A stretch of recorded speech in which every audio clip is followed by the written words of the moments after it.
శివ శివ శివ అనవో మనసా, శ్రీ శివనామమే జగద్రక్ష. శివ శివ శివ అనవో మనసా, శ్రీ శివనామమే జగద్రక్ష.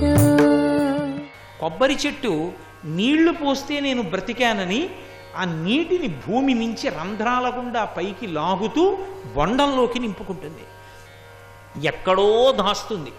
ఆ కొబ్బరి బొండంలో ఉన్న నీళ్లు పసిపిల్లల దగ్గర నుంచి వృద్ధుల వరకు తాగి జీవిస్తారు. నీటిని పోసి బతికించినందుకు నీటితో లోకాన్ని బతికిస్తూ ఉంటుంది కొబ్బరి బొండం. పూర్ణాహుతి అంటే పూర్ణం అంటే ఎక్కడ బయలుదేరిందో అక్కడికి వచ్చేస్తే పూర్ణం. నేను ఇలా మొదలుపెట్టి ఇలా అన్నాను అనుకోండి, ఎక్కడ బయలుదేరానో అక్కడికి వచ్చేసాను, అప్పుడు పూర్ణం. ఆ పూర్ణమయ్యాడన్న మాటకి గుర్తేమిటంటే, ఏ భగవంతుడి దగ్గర నుంచి కిందకి జారిపోయి నేను జీవుణ్ణి జీవుణ్ణి జీవుణ్ణి అంటూ తిరుగుతున్నాడో వాడు నేను జీవుణ్ణి కాదు బ్రహ్మాన్ని అని జ్ఞానము చేత తెలుసుకుంటే జీవబ్రహ్మైక్య సిద్ధి కలిగితే పూర్ణం. అందుకే జ్ఞానమూర్తులైన వాళ్ళందరూ కూడా, దేవతలు కూడా ఇలా ముద్ర పడతారు. ఇది ఇలా ఉందనుకోండి, వేలు నువ్వు నేను వేరు చేస్తుంది.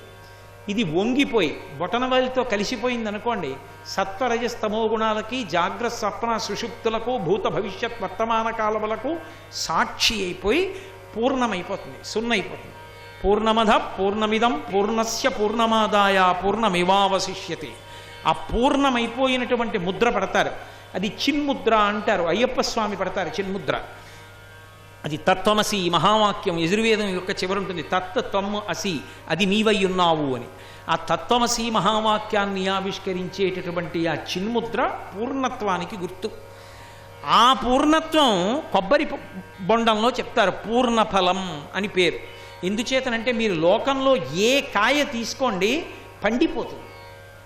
పండిపోతే ఏమవుతుందంటే లోపల గట్టిగా ఉన్న గుజ్జు రసంగా మారిపోతుంది, కన్నం పెడితే కారిపోయేటట్టుగా అయిపోతుంది. మామిడికాయ గట్టిగా ఉంటుంది, మామిడి పండు రసం అయిపోతుంది. కొబ్బరికాయ, కొబ్బరి కురిడి రసం అయిపోదు, పెంకు నుంచి విడిపోతుంది. అంటే స్థూల శరీరం నుండి సూక్ష్మ శరీరం, కారణ శరీరం, మహాకారణ శరీరం, నేను బ్రహ్మము అని తెలుసుకుని జీవబ్రహ్మైక్య సిద్ధికి కళ్యాణం అని పిలుస్తారు. ఆ కళ్యాణాన్ని పొందుతుంది. అందుకు ఈశ్వరుడికి కళ్యాణాలు చేస్తారు. అవి వివాహాలు కావు, కళ్యాణాలు అవి. పార్వతీ కళ్యాణం, పద్మావతీ కళ్యాణం, సీతా కళ్యాణం, రుక్మిణీ కళ్యాణం అని కళ్యాణం ఎప్పుడు ఆడదాని వైపు నుంచి చెప్తారు. జీవుడు బ్రహ్మముతో కలిసిపోతాడు, జీవబ్రహ్మైక్య సిద్ధి, దాన్ని కళ్యాణం అంటారు. ఈ కళ్యాణం బ్రతుక్కి ఎప్పుడు అంటే ఆ పూర్ణత్వం పొందినప్పుడు. ఆ పూర్ణత్వానికి గుర్తేది కొబ్బరి బొండం.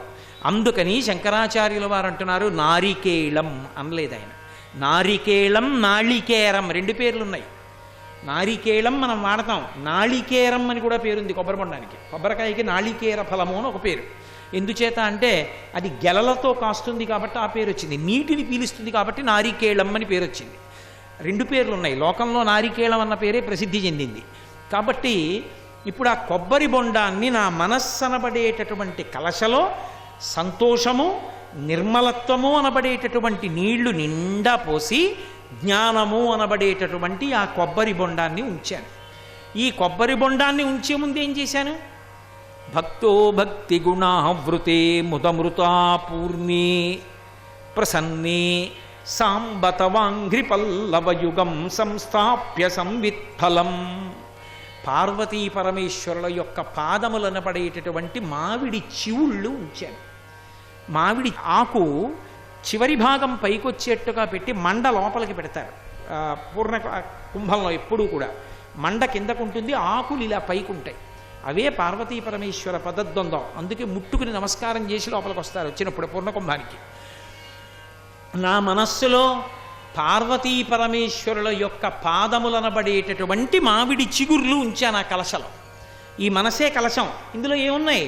పార్వతీ పరమేశ్వరుల యొక్క పాదములు ఉన్నాయి. అంటే ఇందులో ఒక చమత్కారం ఉంది. సాధారణంగా మనం తుమ్మెద అవ్వాలి, భగవంతుడు పువ్వు అవుతాడు. బాగా జ్ఞాపకం పెట్టుకోండి నేను చెప్పేది. భగవంతుడు ఎప్పుడూ పువ్వు, మనం ఎప్పుడూ తుమ్మెద, అంతే సిద్ధాంతం. అందుకే హృదయారవిందం, నయనారవిందం, హస్తారవిందం, పాదారవిందం అంటాం. చెయ్యి తామర పువ్వు, కన్ను తామర పువ్వు, ముఖం తామర పువ్వు, అన్నీ తామర పూలే. అలా ఎలా ఉంటాయి? చేతులు తామర పూల్లో ఉంటాయా, కాళ్ళు తామర పూల్లో ఉంటాయా? మరి ఎందుకు తామర పూలు ఎందుకు అయ్యాయి అంటే మనం షట్పదం అవ్వాలి, మనం తుమ్మెద అవ్వాలి. ఎలా తుమ్మెద? తుమ్మెద 6 కాళ్లతో ఉంటుంది, అందుకని సంస్కృతంలో షట్పదం అంటారు. మనం 6 కాళ్ల తుమ్మెదై భగవంతుని యొక్క ఆ పద్మములనబడేటటువంటి అవయవముల మీద వాలాలి. సారగ్రాహి అంటే తేనె పీల్చుకోవాలి. అంటే ఇప్పుడు నేను నా పంచేంద్రియములు, కళ్ళు, ముక్కు, చెవులు, నాలుక, చర్మము, మనస్సు, ఈ 6టితో వాలాలి భగవంతుడి పాదాల మీద. ఎలా వాలాలో శంకరాచార్యులు వారే చెప్తారు చోట. కదా కాలే మాత కదయ కలిత లక్తకరసం పిబేయం విద్యార్థి తవ చరణ నిర్ణే జల జలం ప్రకృత్యా మూకానామపి చ కవిత కారణతయా అంటారు. పార్వతీ పరమేశ్వరుల యొక్క పాదాలు కడగడానికి నేను ఒక పెద్ద బంగారు పాత్ర తెచ్చి అలా పీఠం మీద పెట్టాను. పార్వతీదేవి తన చీర తడవకుండా కొద్దిగా ఇలా పైకెత్తి, భగవంతుడు పరమేశ్వరుడు కూడా పట్టుపంచ పైకెత్తి వాళ్ళిద్దరి కాళ్ళు ఆ పాత్రలో పెట్టారు. నా భార్య బంగారు కలశతో నీళ్లు పోసింది. ఇప్పుడు ఆ నీళ్లలో ఇద్దరి పాదాలు నిండిపోయి. నిజంగా ఎదురుగుండా ఉందా? అలాగా లేదు. నేను కళ్ళు మూసుకొని ధ్యానం చేస్తుంటే తను పోసింది. నీళ్లలో వాళ్ళిద్దరి పాదాలు కనపడుతున్నాయి. నేను నా కుడి చేత్తో పరమశివుడి యొక్క 2 పాదాలు కడిగాను, అమ్మవారి 2 పాదాలు కడిగాను. ఇప్పుడు నీళ్ళు ఏమవుతాయి? అప్పటి వరకు స్వచ్ఛంగా ఉన్న నీళ్లు పరమశివుని యొక్క పాదములకు అలదపడినటువంటి గంధము, ఆయన పాదముల మీద పెట్టినటువంటి పారాణి కరిగిపోతుంది. తెల్లటి పాదాలు ఇప్పుడు ఆ చందనము, ఆ పారాణి కరిగిపోతాయి. అమ్మవారి పాదాలు 2 కడిగితే ఆవిడ పాదాలకున్న పసుపు, పారాణి అందులో కరుగుతాయి. కరిగితే ఇప్పుడు ఆ నీళ్లు పసుపు రంగు, ఎరుపు రంగుతో మిళితమైపోతాయి. ఇప్పుడు ఆ నీళ్లు నేను ఉద్ధరిణితో ఇలా తీసుకుని చేతిలో పోసుకుని లోపలికి పుచ్చుకుంటున్నాను. వాళ్ళ పాదాలకి దివ్యమైన సువాసన ఉంటుంది. అప్పుడు ఆ తీర్థానికి అపారమైన సువాసన. నేను ఆ తీర్థం లోపలికి పుచ్చుకున్నాను. ఇప్పుడు చెప్పండి, నేను అలా ధ్యానం చేస్తున్నప్పుడు ఈ కన్ను చూడదు. ఈ కన్ను లోపలున్న కన్ను పాదాలు చూస్తోంది. ఈ ముక్కు పై వాసన చూడదు, ఆ కడిగిన నీటి వాసన చూస్తోంది. చెవి ఈ పైన ఉన్న చప్పుడు వినదు. పాలండి అంటాడు ఎవరో, కానీ అది వినదు. నా భార్య బంగారు పాత్రతో నీళ్లు పోస్తున్నప్పుడు దాని చేతికున్న గాజుల సవ్వడి నాకు వినపడుతుంది. నిజంగా పక్కనుందా? లేదు, కానీ అది వింటోంది చెవి. నాలుక ఆ తీర్థం యొక్క రుచిని చెప్తోంది. మంచి బ్రహ్మాండమైన పువ్వుల వాసనతో ఉంది, ఆ పసుపు వాసనతో తీర్థం రుచిని చెప్తోంది. స్పర్శ పార్వతీ పరమేశ్వరుల పాదములు ముట్టుకున్నప్పుడు మెత్తగా తగిలిన స్పర్శ చెప్తోంది. ఇప్పుడు చెప్పండి, నాకు నిజంగా అక్కడ ఉన్నాయా? నిజంగా నా కళ్ళు చూశాయా? ఈ మాంసనేత్రం చూడలేదు, లోనేత్రము చూసింది. ముక్కు వాసన చూసిందా? లోముక్కు వాసన చూసింది. ఈ 5 ఎక్కడి నుంచి వచ్చాయి? ఈ కన్ను, ఈ ముక్కు, ఈ చెవి, ఈ నాలుక, ఈ చర్మం మనసు పట్టుకుని వచ్చింది. ఈ 5 ఈ మనసు 6 కలిసి షట్పదమై తుమ్మెదై కాళ్ళ మీద వాలతావా, కళ్ళ మీద వాలతావా, నుదురు మీద వాలతావా, ముఖం మీద వాలతావా, గుండె మీద వాలతావా, చేతి మీద వాలతావా, నీ ఇష్టం. ఆయన అవయవాల్లో ఎక్కడ వాలినా కదలకుండా అలా ఉండిపోయి బాహ్యస్పర్శ లేకుండా పరవశించిపోతూ చూస్తున్నాడు అనుకోండి. అప్పుడు తాను తుమ్మెదయ్యాడు, భగవంతుడు పద్మమయ్యాడు. అందుకని మనసు తుమ్మెదవుతుంది. అందుకని భగవంతుడు అవయవాలన్నీ పద్మం పద్మం పద్మం అనడానికి కారణం అది. అప్పుడు ఆ మాధుర్యం నీకు అర్థమవుతుంది.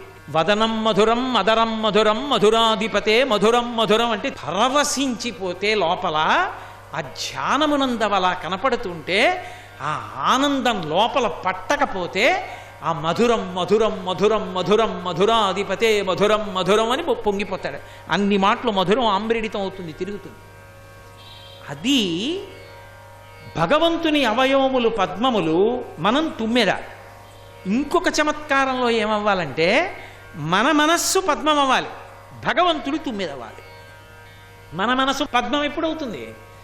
ఆ పద్మమనబడేటటువంటి మనసు నిండా భక్తి అన్న తేనె ఉందనుకోండి, ఆ పద్మంలో ఉండే తేనె తాగడానికి ఒక్క తుమ్మెద తప్ప ఇంకా ఏదీ రాదు. సర్వం శ్రీ ఉమామహేశ్వర పరబ్రహ్మార్పణమస్తు. స్వస్తి.